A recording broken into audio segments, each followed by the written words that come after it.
Hi everyone, welcome to my channel science city classes by Karuna. మన degree second year 4th sem మన Telugu lesson చదువుకుందాం. ఇంతకుముందు వీడియోలో మనం పేపర్ ప్యాటర్న్ అండ్ సిలబస్ చదువుకున్నాం. ఫస్ట్ లెసన్ చదువుకున్నాము నారద గానం ఆశ్చర్యం. ఇప్పుడు సెకండ్ లెసన్ వాగ్దాన భంగం. మన క్వశ్చన్ పేపర్లో క్వశ్చన్ నెంబర్ 8లో మనకి వ్యాసరూప ప్రశ్నలు ఇస్తారు. మనకు పద్య భాగం నుండి 3 లెసన్స్ ఉంటాయి. ఆ 3 లెసన్స్లో 2 ఎస్సేలు ఇస్తారు. మనకు 2 వ్యాసరూప ప్రశ్నలు ఇస్తే ఒకటే వ్యాసరూప ప్రశ్న ఆన్సర్ రాయాలి. 15 మార్క్స్. మీకు ఇంతకుముందు వీడియోలో నారద గానం ఆశ్చర్యం చదువుకున్నాం. ఇప్పుడు సెకండ్ లెసన్ వాగ్దాన భంగం.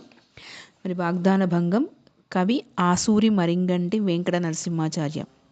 కవి పరిచయం చదువుకుందాం. పాఠ్యభాగం వాగ్దాన భంగం దేని నుండి గ్రహించబడింది?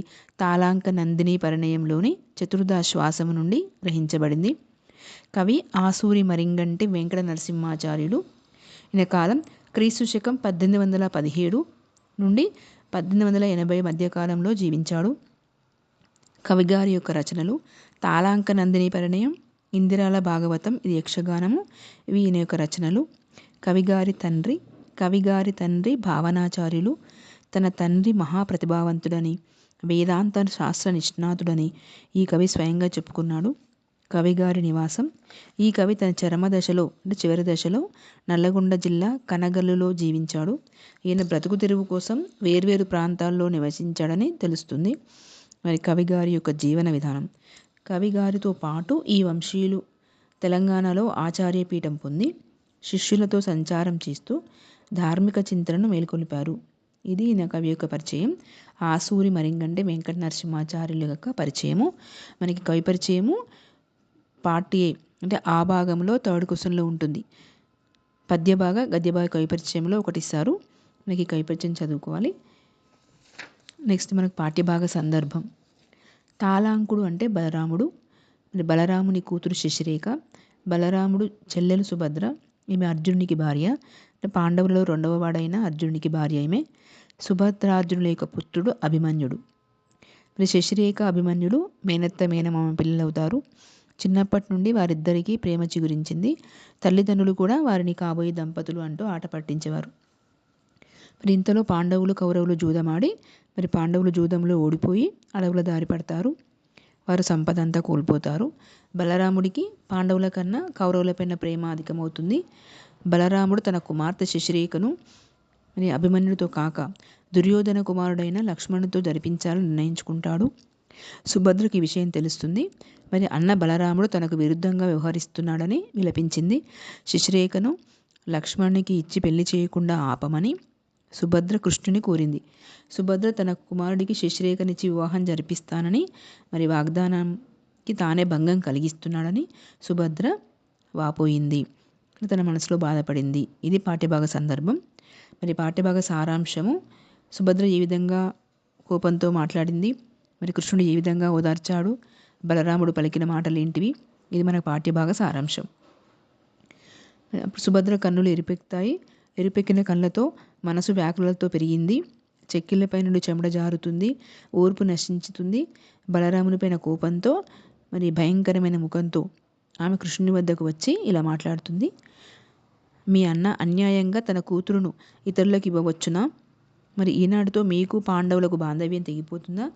మొదట మా మగవారు మీరు స్నేహితులు కదా, మరి బంధువులు కదా, అందువల్లనే నన్ను ఇక్కడ ఉంచి మరి వారు వనవాసములకు వెళ్ళారు. మరి మా పెద్దన్న గారు తన కుమార్తెను మా అబ్బాయికి ఇస్తానని మరి మాట తప్పి డబ్బు కలవారని చెప్పేసి దుర్యోధన పుత్రునికి ఇవ్వాలనుకుంటున్నాడు.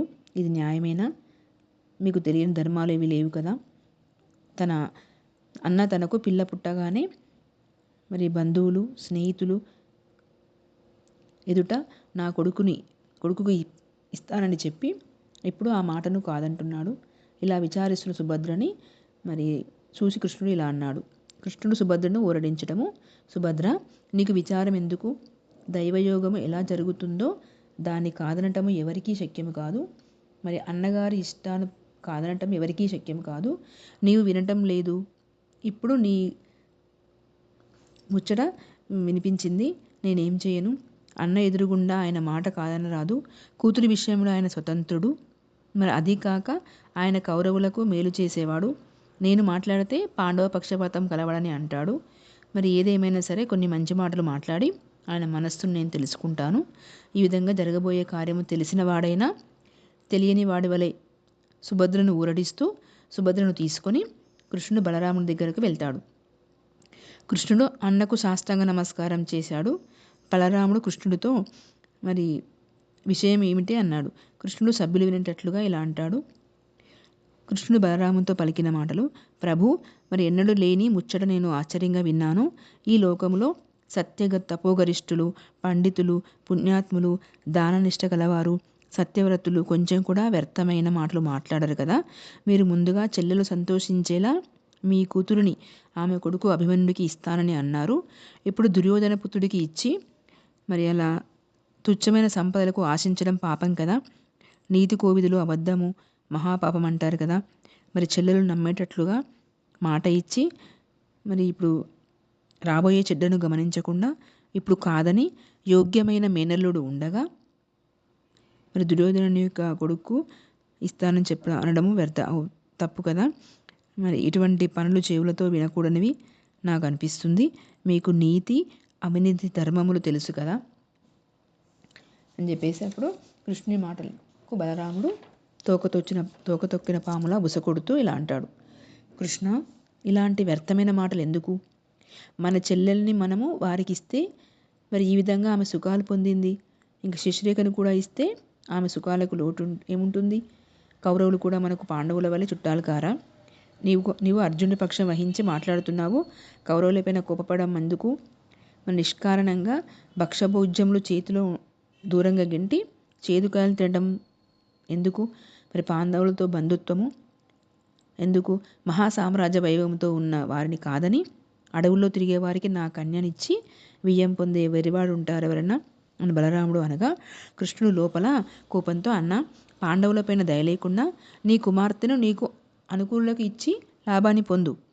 పాండవులు కోపంతో వస్తే నేడు సంపదతో ఉన్న కౌరవులు పడే కష్టాలు నీకు తెలియవు. నీకు మంచి కలిగేలా నేను చెప్పిన మాటలు నీకు తెలుసుకోలేవు. దైవం ఏ విధంగా చేయబోతుందో ఎవరికి తెలియదు అని చెల్లెలను చూసి, ఇంకా నీ కుమారుడికి అన్న తన కుమార్తెను ఇయ్యడని తెలుసుకో.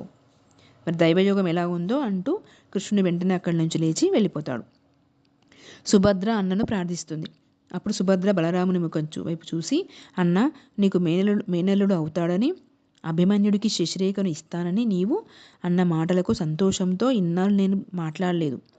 నీ మరుదులు అడవులకు వెళ్ళినా వారు పడే కష్టాలు ఎలాగో సహిస్తూ నీవు చూపే ఆదరానికి కొడుకుకు పెళ్లి చేస్తావని ఆనందంతో బతికాను. మా పేదరికాన్ని చూడకు, కౌరవుల సంపదకు ఆశ్చర్యపడకు. చీకటి వెన్నెల కాకుండా ఉంటుందా? లోకుల సంపదలు క్షణంలో తరుగుతాయి, పెరుగుతాయి. నీవు నీ కూతురిని ఇస్తానని చేతిలో చెయ్యి వేసి చెప్పావు. ఆ మాట అబద్ధం చేసి పాండవులు నన్ను చులకనగా చూస్తారు.